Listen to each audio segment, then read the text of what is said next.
Mangalagiri Tadepalli municipal corporation ఆస్తి పన్ను విషయంలో సరికొత్త రికార్డు సృష్టించింది.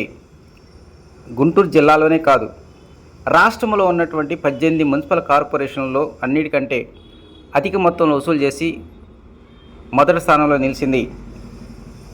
ఇక 2024-25 ఆర్థిక సంవత్సరంలో 42 కోట్ల రూపాయలు డిమాండ్ ఉండగా 34.7 కోట్ల రూపాయలు వసూలు చేసి, అంటే 78% ఆస్తి పన్ను వసూలు చేసి సరికొత్త రికార్డు సృష్టించింది. కార్పొరేషన్ పరిధిలో 2 మున్సిపాలిటీలతో పాటు 21 గ్రామాల్లో మొత్తం 86,000 అసెస్మెంట్ నెంబర్లు ఉన్నాయి.